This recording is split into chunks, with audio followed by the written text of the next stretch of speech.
Okay, thanks for the opportunity.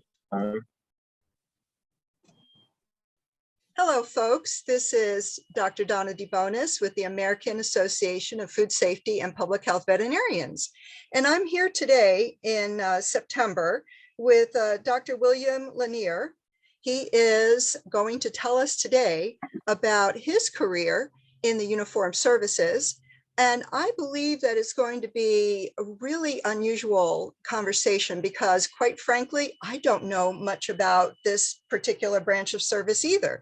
So we're going to learn together and hear how Willie came to this fantastic career.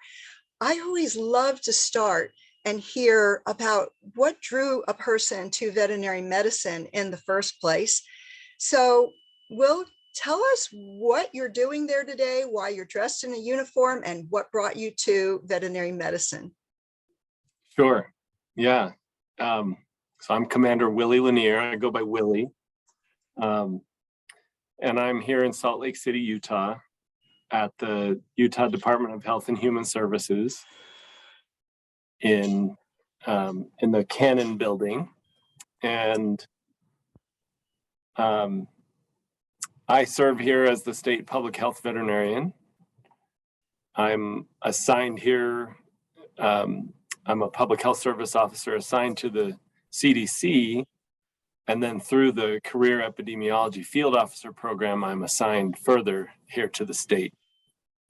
So yeah, what drew me to veterinary medicine? I grew up in Alaska, and my parents were both physicians. My dad was a pathologist and my mom was an epidemiologist. And we spent a lot of time around animals growing up. We had a bunch of dogs, huskies, in the back when we mushed dogs. So I grew up mushing sled dogs and racing them and helping my dad out. My dad ran the Iditarod sled dog race for a bunch of times, and I ran the junior Iditarod. So there was the dog connection, very exposed to animals. We also went hunting a lot, did a lot of fishing, so more animals. I remember I was always really interested in when we were, had shot a caribou or something and dressing it in the field. My dad, the pathologist, would be telling me about various things that we were seeing inside the animal. And so that was a good exposure. And then I also got the public health exposure from my mom, the epidemiologist, and, our dinner conversations would discuss what she was finding in epi or, the dangers of smoking or whatever. And so I grew up with that, decided I wanted to be a veterinarian, kind of combining the medicine, the science, the contact with animals, and went to college and then later to vet school at the university. So when you first went to college, you were in a pre-veterinary program, and where was that? Yeah, the University of Puget Sound in Tacoma, Washington.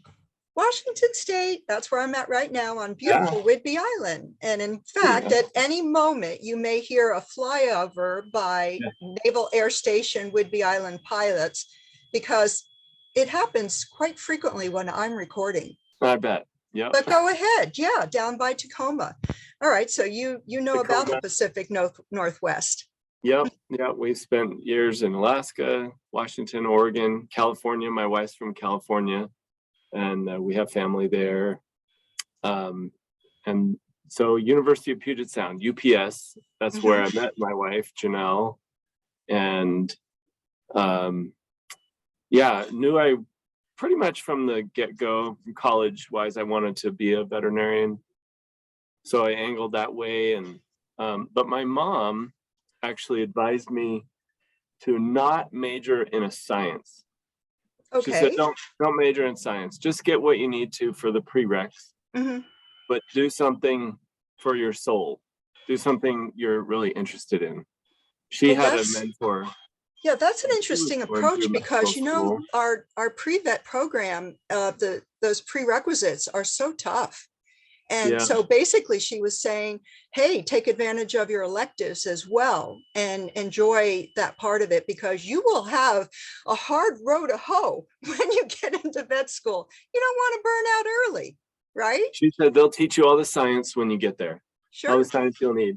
Mhm. So she had a mentor who she would tell this story. She said she showed her the selection that she has had for her courses, and they looked at it and said, yeah, that's all fine, but what are you going to take for your soul? And so she passed that on to me and said, do something else, do something you want, because you might burn out of science all those years.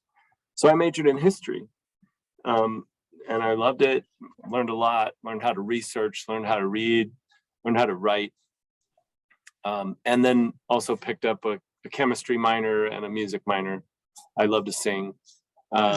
So did that, and then went to the University of Illinois. That's where we ended up anyway. I really wanted to be a wildlife veterinarian at first. Oh, that would be perfect in combination with having grown up Right. in Alaska. That was my vision. I wanted to travel in helicopters and dart down caribou and do this and that. And I actually know our state wildlife vet here in Utah, Ginger Stout. That's what she does. She does travel in the helicopters and captures mule deer and takes samples. So I still think that's way cool. But so I really wanted to do that. So we had traveled from Tacoma to Philadelphia because that's where I had been accepted to the schools I applied to. That was the first one and really the only one at first that accepted me. So went there. We're getting settled that summer before, and then I got a call from Illinois, and they said, "Hey, a spot opened up. You want to come?" And Illinois had a wildlife medical clinic. Oh, okay. So Student run. that was really So your I focus you said, were "Yeah." heading for there. Sure. What year was that? 2001 Okay. started out. So we ended up moving back part way across the country to Illinois and started vet school in 2001. And had quite an experience in the wildlife clinic. That first year I volunteered, and then I became one of the student co-managers the following summer. Kind of had an awakening, a change, and realized that wasn't what I wanted to do. I didn't want to, because a lot of what I saw was either euthanasia or an animal, the best they could hope for was a life in captivity. And it just kind of wore on me. And I realized, so because very few are successfully rehabilitated and released to the wild. Also, our daughter was born early that summer. And I really found myself kind of resenting things that took me away from her and family. And so working really long hours as one of the student co-managers. And so it all kind of came together, and I stopped doing that. But and then we had a second year epidemiology class and really loved that. And, my mom was an epidemiologist. So I think that kind of came naturally. And during vet school, I had different interests. Another one included pathology. I came pretty close to going and doing a path residency. And then I was thinking, no, I just need a job after vet school. By this time we had 2 kids, and I just want to, small animal medicine. I applied, and right at the end, I kind of had another moment of, no, I really want to do this public health thing. So started learning about that and applied to the USDA for a job in food safety. Oh, sure. Got that. And at the same time started an MPH program through the University of Minnesota right at the end of vet school. So those were the days where they did not necessarily have the combined DVM with MPH, right? And you had to go Well, there were different options, yeah, and technically I was in a combined DVM MPH because I started Okay. my MPH program right before I finished DVM. You know, two different schools though, so it was basically separate, but I did come in through that track officially. Oh, okay. MPH, and yeah, I had a great time at Minnesota. Did part distance, part on campus through their public health institutes, Mhm. part at the CDC for my practicum field experience, and that turned into my MPH thesis and research project as well. At the same time, started a full-time job with USDA Food Safety and Inspection Service. First job was here in Utah. That was the first time of 3 times that we've moved to Utah. Oh, okay. Yeah. So, yep, and then worked full-time, did the MPH kind of in the evenings and things like that. And it took me 3 years to finish the MPH, doing it kind of part-time. My first day on the job as a federal civil servant with FSIS, my supervisor, great guy, Doug Morton, he sat me down and we were talking, and he said, well, tell me what you're interested, tell me what. And so I did, and he said, you know, you ought to check out the public health service. He said, I saw an officer assigned to FSIS and they were in uniform, and this is what I know about it, and it just seems like you ought to check that out. So that's how you heard about it. I thought you were going to tell me that somebody came into vet school and told you about it. So no, this is very, wow, that's like a very, zigzag kind of way to get there. But right. What a great supervisor to share that with you. Yeah, it's really, really great. So I did, and I learned about it, decided I wanted to become a public health service officer. And there's a process that we call conversion in place. So you convert personnel systems from civil service to public health service, but you stay in place, you keep your job. So I converted in place. And as far as I know, I was the first one to do that in FSIS. There's still not that many public health service officers in FSIS. Yeah, I've never seen any. Others have done that now, that conversion in place. So I worked with, it was Commander, now it's Admiral Poindexter, Michelle Poindexter, who was the liaison to USDA, from the Public Health Service to USDA FSIS. And she said, yeah, let's figure this out. So we went through all the steps and finally got all approval. And so I was a civil servant for about a year, and then technically resigned my position one day and was commissioned an officer the next. And yeah, that was over 16 years ago. So did you come in at what rank when you were commissioned? Came in as an 03 lieutenant. Okay. Yep. According to the years of training and experience that I had.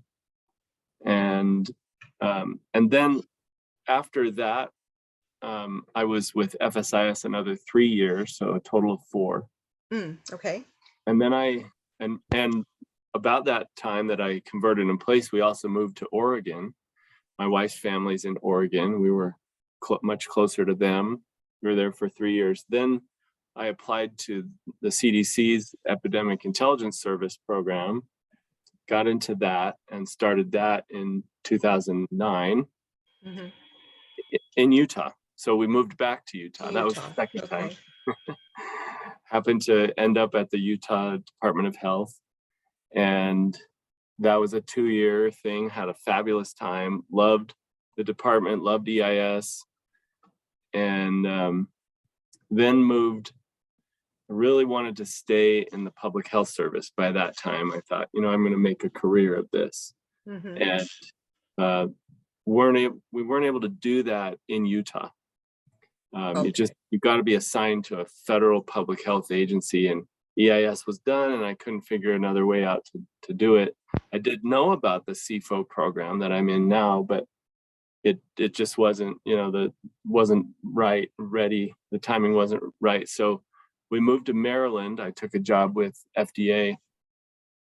And I remember being at my last EIS conference. I just presented, and I thought, okay, now I'm gonna look for a job, because that's where you find a lot of EIS officers find a job at the conference. And the phone rang, and it was Bob Rolfs, the state epi here in Utah, my supervisor. And he said, okay, I'm glad your presentation went well. Now I need you to come home right now. We got a measles outbreak, and you need to come home and investigate it. And so I did, but I was standing there thinking, well, now what do? I was hoping to network and find a job here. Oh, sure. Yeah.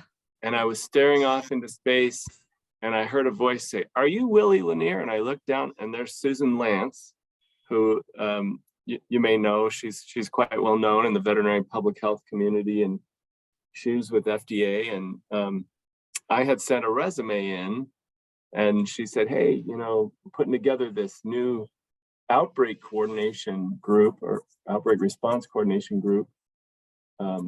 We want to set up an interview. So that led to a job with FDA.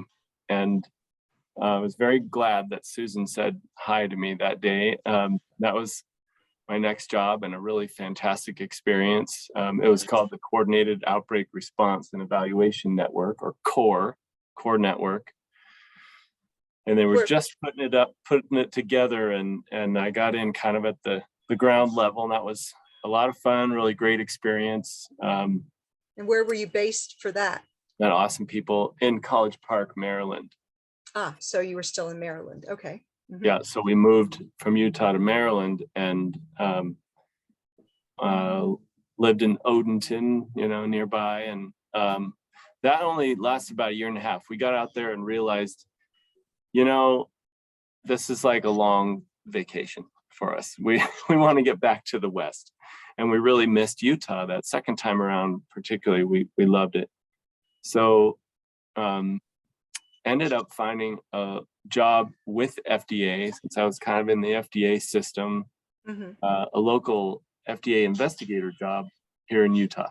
So we moved back, third time to Utah. And that was kind of we did it for family reasons. We felt like we should go back. And it was a bit of a professional risk, though, because, a job in the DC area, it was an 06 billet, and, it was kind of set as far as like promotion ceiling.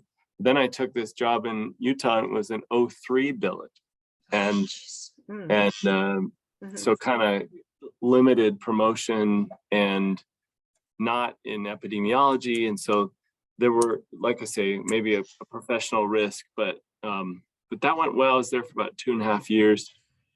And then another mentor of mine, who I'd kept in touch with since my FSIS and MPH days, Admiral David Goldman, another person who I knew perhaps first as commander and then as captain and now as admiral. He reached out and said, hey, I had been in touch with him because I knew that they had staff stationed all over the country. And he said, basically, okay, we're finally ready. We can hire you. You can stay in Utah for 2 years. That's all we can guarantee, but you can come back to applied epidemiology. And I said, great, let's do it. And before the end of the 2 years, we worked it out so I could stay permanently. And that was a really lot of fun. So I went back to USDA Food Safety and Inspection Service, stayed in Utah, though, was able to stay in the public health service, and did a lot of partnerships and policy with them. So strengthening FSIS's partnerships with state health, state ag, other partners, and did after action reviews of outbreak responses to identify what went wrong, what caused the outbreak, and how well did we respond, and use those lessons learned to improve response and strengthen policy. And that was really a lot of fun. And I really enjoy public health policy work. Mhm. That lasted about 5.5 years. And then the pandemic hit, Here we and are. I did a couple of deployments to help Utah State out, and that rekindled some of the old connections that I had when I was an EIS officer. And they didn't have a public health veterinarian, which is kind of a rarity among states. Most states do. Mhm. And they finally said, okay, Willie, let's see if we can bring you back as our public health veterinarian, and through the CFO mechanism, so I could also stay in the public health service. Yeah, that's so confusing to me, having come from Army Reserve, Yeah. which does have a huge amount of flexibility compared to active. Uh, I'm completely lost of how you're able to have that type of movement throughout your entire service. And so I hope you'll explain that a little bit and let us Sure. know how I that's can try. possible, or Yeah. really if it's all just magic from your connections. I don't know. Yeah, well, it has a lot to do with networking, knowing people and the right timing and things. The public health service is more flexible than other uniformed services. That's for sure. Other services, they'll tell you, okay, you stay here for 3 years, then you're moving to your next place. PHS doesn't really work that way. In most cases, it's up to the officer, as long as the assignment works out and your employer, the agency to which you're assigned, still wants to keep you. You could essentially stay in any given position for as long as you want, Mhm. although they do encourage mobility for promotion to higher ranks. So anyway, Utah applied to the CDC to bring me on as a CFO, career epidemiology field officer. And my position description is all about One Health. They really wanted me as a state public health vet. So right about that time, used to be that CFOs were funded through the Public Health Emergency Preparedness Grant that CDC gives to states. And the state would have to say, hold back a portion of that grant in exchange for an officer. So the state had to pay for it essentially through that mechanism. But because of the pandemic, I believe, and there was a renewed commitment to put a CFO, at least one CFO in every state and other jurisdiction like that. And CDC changed the mechanism and said, no, we're just going to pay for CFOs directly. And so CDC said, yes, sounds good. They interviewed me, I passed that portion, and they said, sure, Utah, you can have Willie as a CFO and we'll pay for him. So, and it used to be CFOs were like 2-year limited thing and then renewable every year with the grant cycle. Well, that's all gone away too. So it's much more stable, and it's really working out well. I would say, yeah, the stars kind of aligned. Another mentor and friend and colleague, Captain Randolph Daly, I had known that he was the director of the CFO program, and I kept in touch with him. I would check in every couple of years maybe and say, so how's CFO? Is there any chance I could work that out in Utah? And well, it finally did work out. So that's where I am now, and a brief overview of my various career moves. I've been in this position a little over a year. So, And yeah. you're there for the duration as far as you know. Yep. You have what, another 4 years till retirement if you choose to retire? Right, 4 years till I hit my 20. And I, who knows? We'll see. We'll see where things go. Well, the thing I've seen is that veterinarians tend to not entirely retire. They Mhm. do a career and then retire maybe and sort of go to another career, and that goes Sure. on for a very, very long time. Yeah. And we tend to be quite the productive bunch. What I'm curious about, can you tell me if you had some type of incentives when you joined the Uniform Public Health Service? Public Health Service, I should just say, right, is really the way it's Yep. regarded. Yeah, Public And, Health Service or U.S. Public Health Service Commission Corps.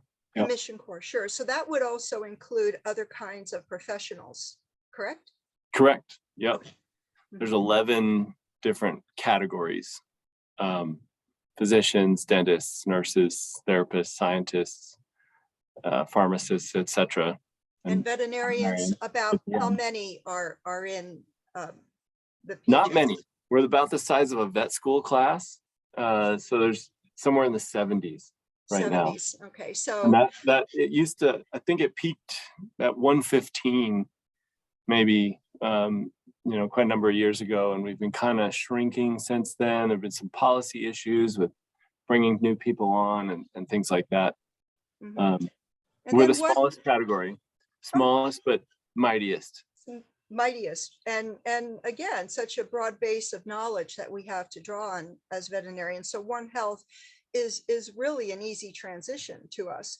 I had served as a director of public health for a civilian contracting company in Iraq, and many people were shocked. How could you be a director of public health? And it's just based on the fact that veterinarians really, we have such a vast understanding of underlying disease processes throughout the entire animal kingdom. Yeah. So, and I found it very exciting to be involved with human outbreak situations. I shouldn't be so excited but I was. It was fantastic. Right. And so what type of requirements are there to get into that, and what incentives were there? Any type of signing bonuses or things of that nature? Can you tell us how it's similar maybe to, the Army Veterinary Corps as an example, if you are familiar with how that works? Yeah, a bit. So no, there were no direct bonuses like that. In fact, I got a signing bonus when I entered the federal civil service, like a $10,000 something signing bonus. FSIS. FSIS. Yep. Yeah. Yep. And then so I looked at it, and when I looked, I tried to do a salary comparison and things like that. And it was a bit of a leap of faith, to be honest. And I just figured, I really want to join this. One of the things that really impressed me as I started looking into it, the people I spoke with who were PHS veterinarian officers were just fantastic colleagues, just really great people, just excited about what they do, dynamic people, intelligent. And I thought, man, I have a chance to join this group of people. That would be a real honor. It just felt different, than kind of a really dedicated group of veterinary professionals. So that was one big thing. People like Sean Altacruz and John Gibbons, who are PHS veterinary officers, who I have been mentors and friends, and I respect a lot, and they've helped me out. I still remember some of those early conversations. It turns out that, this is my opinion, and I think it's based on data. It turns out PHS officers are compensated quite well. There's 5 components of pay, and I don't want to get too detailed, but sure, it's kind of one pot of pay in the civil service side, and it's all taxed, and you have to pay for healthcare. There's 5 components of pay in the PHS side. They're not all taxed, and you don't have to pay for healthcare. So really a lot of financial advantages, apart from this great cadre of people, the camaraderie, the opportunities to deploy domestically or internationally for outbreaks, natural disasters, other public health emergencies, and a great retirement at the end. 20 years, yeah, you would 20 have years, 20 to yeah. 30, yeah, and it gets better the longer you're in. And Mhm. What and about passing a physical, some type of a physical yep, test? yeah, there's a medical clearance process to join, and then every year there's a physical fitness test. You got Mhm. to run a mile and a half and do a core exercise and push-ups, and stretch. So you gotta maintain some physical fitness. Another benefit is transferability. So USA Jobs is a notorious kind of headache and a black hole sometimes people speak of. But once you're in the system and if you're in PHS, the way it kind of works is that if you want to hire a civilian, you got to go through USA Jobs. If you want to hire a PHS officer, you just look at their CV and you say, yeah, I like you. Maybe you interview them, and then you talk to the liaison. You say, I want to bring them on, and they're on board in a couple of months. Wow. So hiring manager for the officer works out well. You feel pretty transferable, and hiring managers will often prefer, or sometimes prefer, if they're familiar with PHS, they'll prefer hiring a PHS officer. Plus, they know that they're getting a really good candidate, because PHS officers tend to be, really well qualified, diligent. Just there's a little bit of a selection bias in that, because it's really hard. I think I can say this. It's really hard to get into the public health service these days anyway. So you end up with the people who make it through that process are very persistent. They often know how to network. They're patient. They're highly qualified. Yeah, I kind of get the sense that it's similar in that regard as it was getting into the Army Veterinary Corps, and now it is of course difficult when you're getting older as a reservist, let's say, and in the Army Reserves, that is, you end up having kind of like a finite time that you're in career as well. So I almost wonder in some ways that the fact is that the public health service offers that type of, as you said, flexibility and the type of benefits that are similar to what we have from the Army, certainly in terms, I'm sure, of healthcare and so on, and a retirement, which is unheard of in Right. clinical Yeah. medicine. Let's just say it like it is. I find that there are a lot of people, when I went through and I got my master's, it was in food safety. They offered me at that time, they said, would you like to do a dual master's of public health as well? And I said, well, no, that's about my, that's about my, as much as I could take is just a master's while I'm working full-time and I'm in the Army Reserves. Sure. That's, there's not like a second to spare. But I know people who've done that, dual master's programs, and I'm positive they are unaware of the public health service. So it seems to me that there must be some type of an age cutoff There to is get an in. age cutoff. What is 44. it? Oh, 44. Okay. Yeah, 44. There is a waiver. So they want you to be able to serve in the public health service a certain number of years before you hit a certain age. And so generally they'll, if you're, anyway, I won't go into the details, but if you're older than 44, there is a potential waiver process. And that, yeah. We do get some people that do an inter-service transfer from other services. That's what I was going to ask. Yes. Yeah, there is a process in place. I think it's a little bumpy and it doesn't always work. Sometimes what actually ends up happening is they resign their commission. There's a break in service, and then they start with the public health service. Yeah, but there is that. People, when they hear about it, maybe they deploy together with some Mhm. PHS veterinarian or other category, and Or they run learn and say, wow, that's into, really you cool. know, I run want to come into over. your, How do I do that? yeah, at a veterinary convention. And I mean, Right. a lot of Right. times, you know, service people, oh, you're in uniform. Can you tell me about, you know, what you're Mhm. doing? And end up sitting down and talking and then hearing about opportunities. So like you said, networking. And so what brought you to our association, Food Safety Public Health Veterinarians? Why did you join? Well, I was kind of curious, to be honest. Mhm. And I know some people in the association. I know Catherine Waters. She and I did the MPH together at Minnesota. Oh, okay. Um, Mhm. and Jeff Bender, who I've seen as another name in the association. He taught at least one of my classes or lectured at my MPH program in Minnesota. And I remember when I think of Jeff Bender, I think of like the early days of molecular epidemiology. And I think he was a pioneer in that, PFGE. And so there was that. I kind of had this understanding.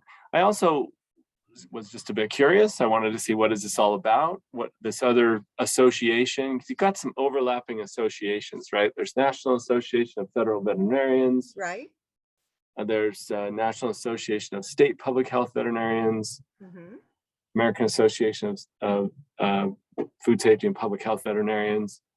There's, The probably College of, others, yeah, this ACVPM. ACVPM, Mm-hmm.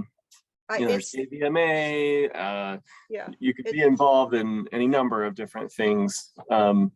So I just kind of thought it was time. I really enjoy service and leadership opportunities, leading groups, facilitating different groups toward a common goal and collaboration, which is another aspect of One Health, which is kind of why I'm drawn to that, or another reason. So I do hope to find such opportunities, or at least explore that in this association.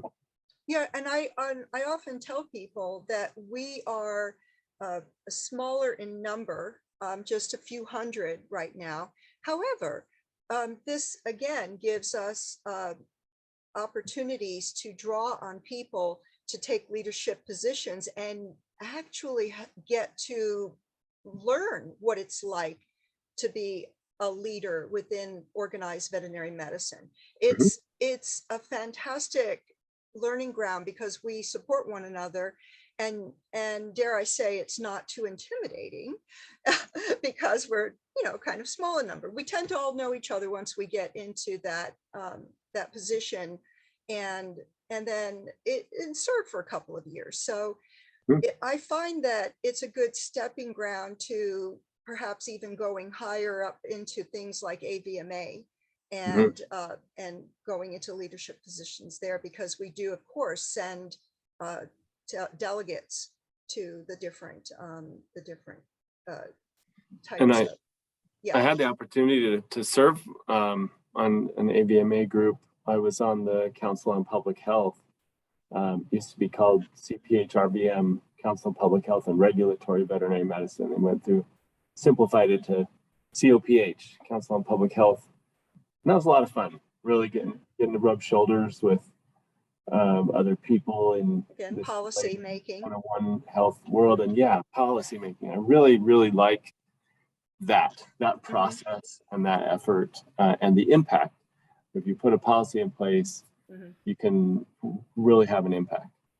Yes, and that is exactly where I feel that this is a good training ground for that. So you're right. And then the networking opportunities, of course, you get to find Yeah. out what other people are doing. I still So, have notes from January 2020 COPH meeting. And there was this strange respiratory disease in China that we were starting to hear about. And so I have notes from that meeting that says, something like SARS-CoV-2 or, right. respiratory coronavirus, zoonotic ? Things like that. Just was just starting to happen. I remember looking at some graphs of where the cases were, and then of course, after that, the rest was history. But that's really where I first learned about it, at an AVMA COPH meeting. Oh, that's incredible. I had no idea that. Yes, exactly. So in looking back, really, what recommendation would you have to anyone, whether they were already, let's say, in Army Veterinary Corps, or just coming out of vet school, or just in clinical practice and maybe ready for something that was a big change, and using their MPH finally, Yeah. how would you recommend that they go forward? Would they, as an example, have the opportunity to talk to you? Would you be willing? Of course. Yeah, of course. That's one thing I really enjoy, talking with people, mentoring. I always feel like the people that I mentor, I learn a lot from them, and it's a two-way street. Mhm. I've had an interesting and varied career. I've been in FSIS, FDA, and CDC at the Utah Department of Health and Human Services, now it's called, both of those twice, both of those 2 times. And headquarters, field, I feel like I have a network that I value and respect and leverage all the time. And I really encourage people to do that, like build a network, talk to somebody, ask who else they should talk to, then talk to that person and repeat it and keep going. And you never know where that might lead. I tell people to search the hidden job market. So there are a lot of jobs out there that aren't advertised. Yeah, and I'm those certainly you not on want. the AVMA board. Yeah, I Right. noticed Or that right in away. USA Jobs or Mhm. whatever. Yeah. So the way you do that is network. You just ask and you put together your CV and you send it out and you ask it, and sooner or later you're going to find something like, we've really been thinking about this need. Haven't got around to advertising it, but maybe you'd be a great fit, and that ends up being an awesome opportunity. For someone in a position you want to just do an internship, just volunteer, just say, hey, I'm really interested in this field. I'd love to learn. I have this skill set. I think I can help you out. Can I line up an internship? And can I come and work for you? And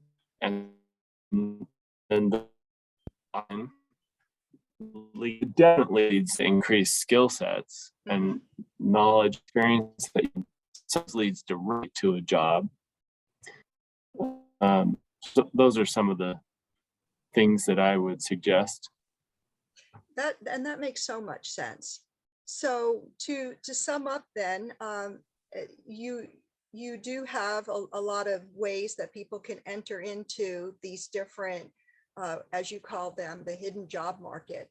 And you would be available to chat with somebody. I will make sure that we put that into the show notes, and you can give me Sure. the contact information that you want me to put there for you.